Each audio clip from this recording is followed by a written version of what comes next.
What is up, friends? We are back. It's a brand new year, and we're here for the top picks in the month of January. Look, it's a brand new year, new fishing season, new things are going on, a lot of different products out there to pick from, a lot of different techniques. The bass fishing can be a little bit slow this time of year, but it can be some of the best time of year to ultimately catch the biggest fish of your life. Now, that being said, I've picked a couple different things that I think that work for me. I'm just saying they work for me. And I also want to sort of have a couple of scenarios where, hey, somebody's fishing from the bank, might not be able to get out in the boat. There's some techniques that they work better in the boat than they do on the bank, or on the bank than on the boat. So we're going to dive into that a little bit as well. So without further ado, let's dive into the top picks for January. Let's go. We're here in Mexico. We are in the Dominican Republic. So I'm going to tell you a couple different tips that have helped me over the years. Wow! Unbelievable! Jacob Wheeler makes history! All right, so first thing I'm going to say is this. We've had some Arctic weather. Cold weather. Came late December. I mean, it was a frigid cold. That is a good thing, though, okay? I'm going to tell you why. What really helps a lot of our fisheries, at least down here in the south. Okay, now not a great thing if you're on the borderline. If you're in Indiana, it's probably not the best weather you want to see because you're probably not going to have open water anymore. But we actually had open water a little bit longer this year than we had before, and so it helps the reset. And that's what I really talk about is the reset where the bass, where the bottom water temperature drops down to one of the lowest points, and typically around Tennessee in this area. That's mid to low 40s. And when it gets to that point, it allows those fish to almost like reset their clocks and say, okay, hey, it's time to start thinking about where I'm going to go for the rest of the winter. Where am I going to set up to spawn? That really, the next warming trend will start to make that push. So it's one of my favorite times of the year because I think that even though can be so frigid cold, you see those fish starting to transition a little bit. Now, I'm not going to say they're going to go back in the very back of a pocket and set up exactly where they're going to spawn or anything, but they start to group up in areas that they are going to ultimately move towards. So say if that fish was running around chasing bait all winter long and it got really cold, now he's sort of full, he's big, he's going to start making his way back up into sort of a mouth of a slough where he ultimately is going to spawn at. So that's sort of why I think that this month is really cool, and you can start to sort of pattern and find schools of fish that are going to be there for the next couple of months, especially if you're talking about Gunner's Bowl and some of these lakes that these fish are sort of going to group up on these places, and they're going to be there for a little while.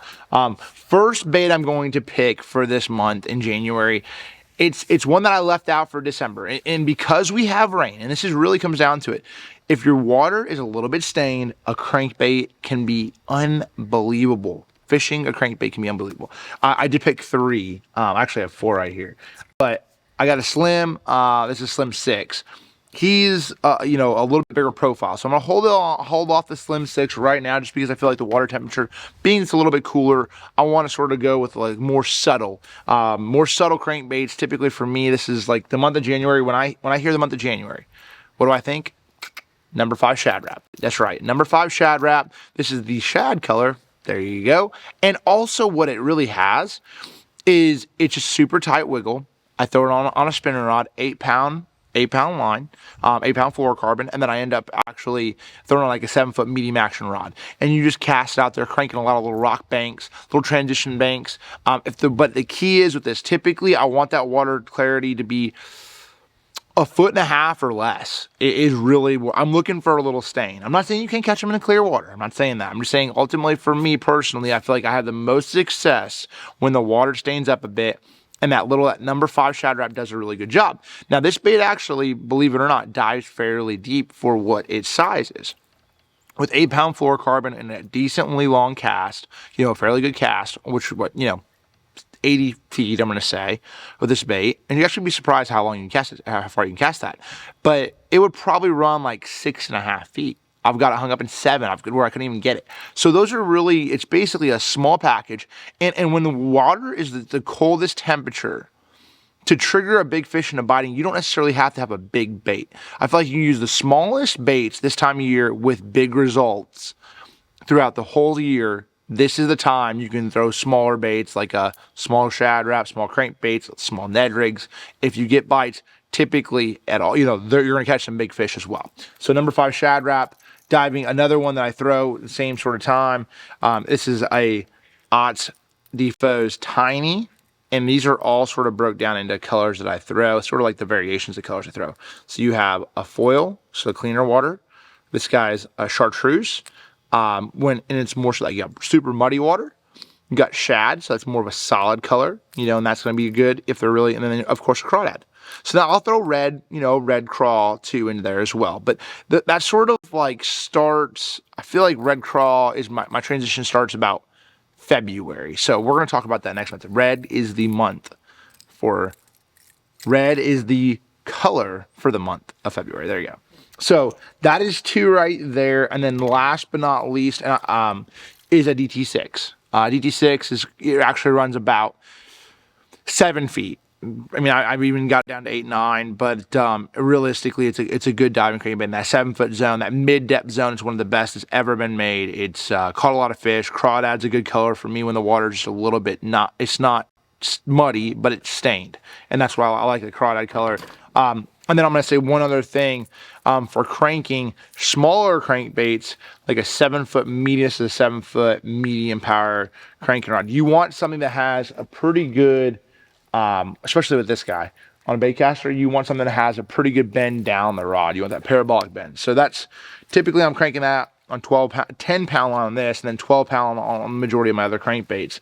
But that is sort of the rundown on the crankbait selection. I know that was technically 1, but there was a lot of different baits in there. I mean, it was 1, but it's more than that. It was one part of like one lure selection category. And so I dove into it a little bit more than so. But anyway, without further ado, the next thing on my list, and this is sort of simple, easy, is going to be a jig. And so I talk about a jig quite a bit on the channel, and I really am a big fan of a jig. I feel like this is the best time of year to throw a jig. But this one is a finesse jig, smaller hook, smaller trailer, compact size. Again, you don't need a huge profile right now to generate a big bite. To me, I don't feel like I'm getting the benefit out of, you know, when the water's cold, especially when you're talking about mid 40s to upper 40s, you know, mid 40s, even lower. The small profile to me gets more bites, and I actually like a faster fall. This is a 1/2 ounce head and a 1/2 ounce little finesse jig. Hard to find, but that's personally what I like to throw a lot of times, because at the end of the day, when I pitch that bait out there, it makes them react, and there's a reaction strike. I just personally feel like it works well, and I've had some really good luck with it. Keeping contact with the bottom, hopping around.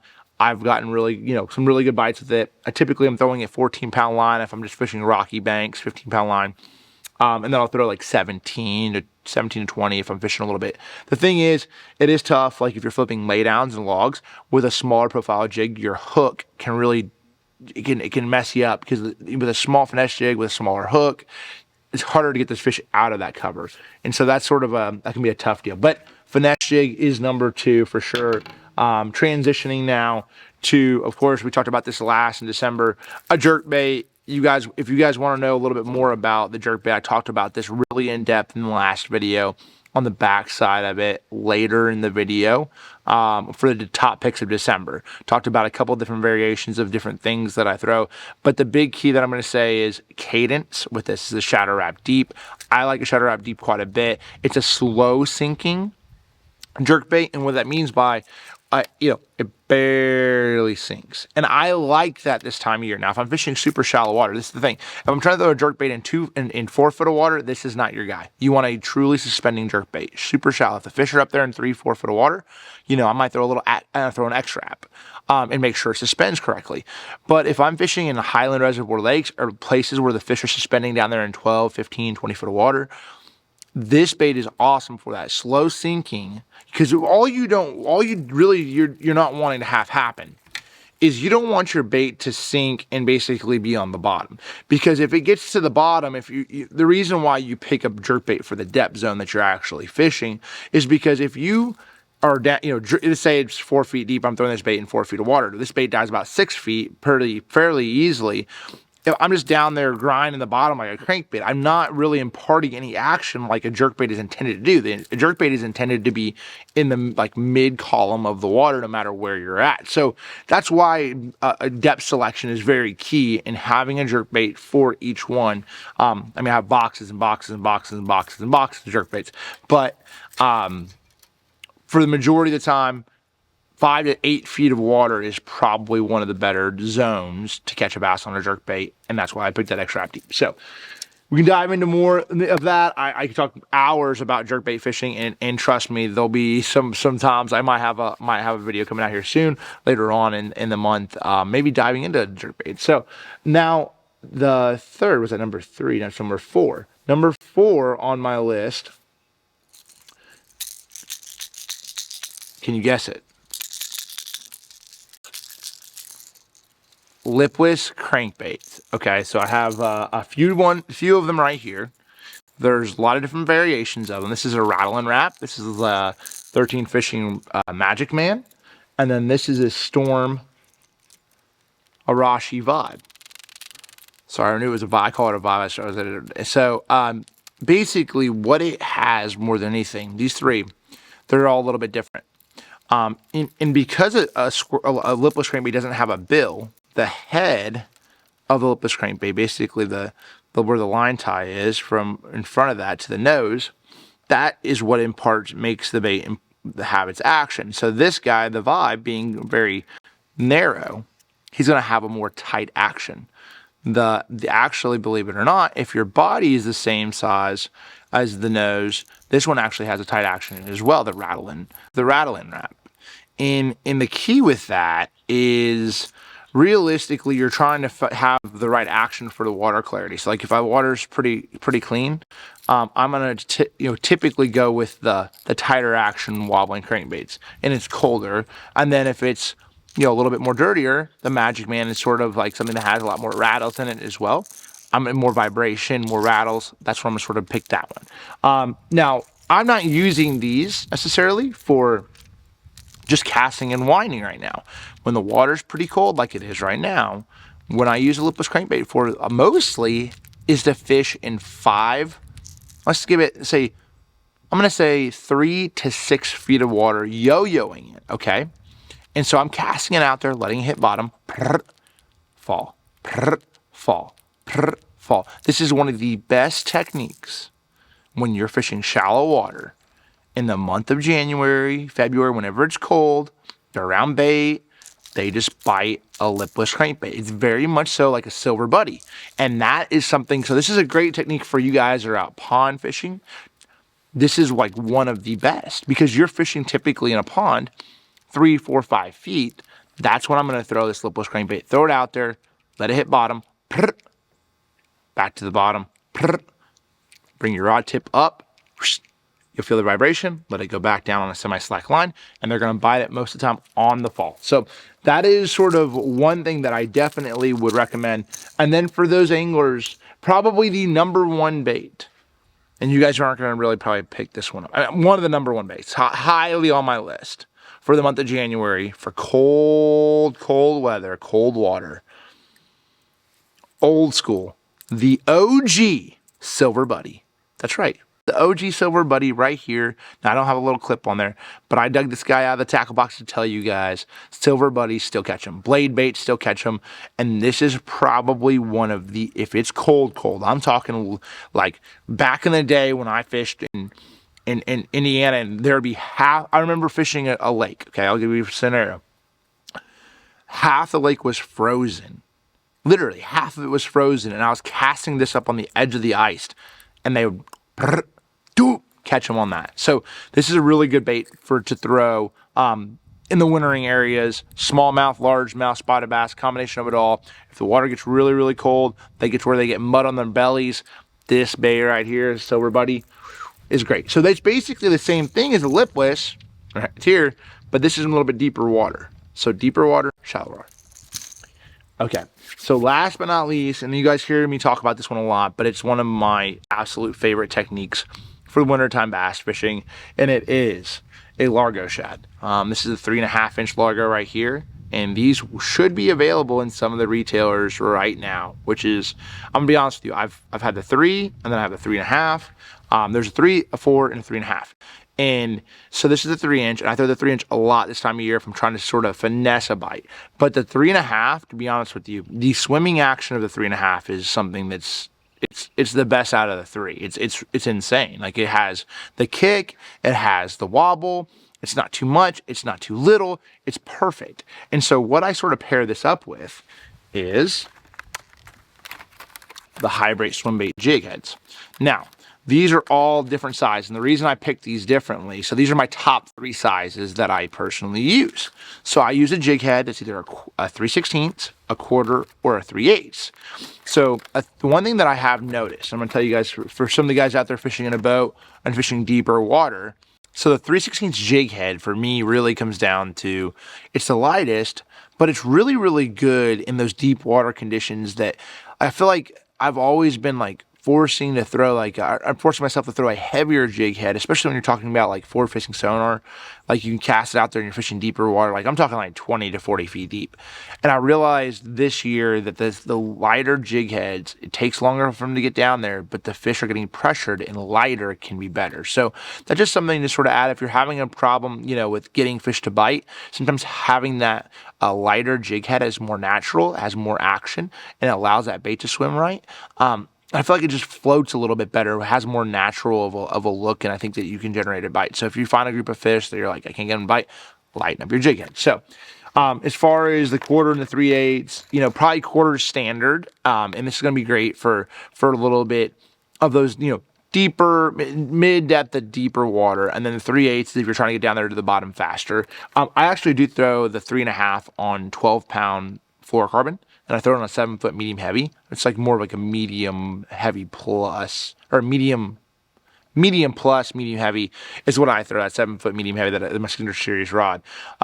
Personally, that's what I like, because it's just like, I feel like I can reel into them to the hook. It works well Tennessee River style fishing. It works well if you're fishing Highland reservoirs. It works well rivers, all of that above. Single swim bait is still one of the absolute best ways to catch a bass this time of year, and is one that I always have rigged up, ready to roll in my box. So that's the rundown. I mean, that is the rundown. That is what sort of, I feel like if I take these baits out right here, I am going to be successful about anywhere there's open water. I'm pretty positive about it. Like, I'm gonna at least have the tools that I need to generate a bite. And that's what it's all about. This time of year can be very difficult. It can be very tough. But when you find them, it can be magical. Or when you get that one bite, it can be your personal best. And that is something that it's very special. So hopefully you guys enjoyed this video. If you did, drop a comment below. Let me know how, you know, if you learned something, or maybe if there's something that I needed to try. We're always looking for ideas for videos that you guys might want to see. I've had a few comments that I'm always looking down through the comments, and I'm trying to sort of understand, hey, if there's something that we're missing out, if there's something that you guys want us to drop on the channel, make sure to drop a comment below on that as well. We do read those comments. We try to get and dive into them, and then several of you have had suggestions that we've actually used, and hopefully you've got a chance to watch those videos and learn something from them. So we appreciate you. We really do. It's a new year. We can't wait to start tournament bass fishing, but until then, we'll see you.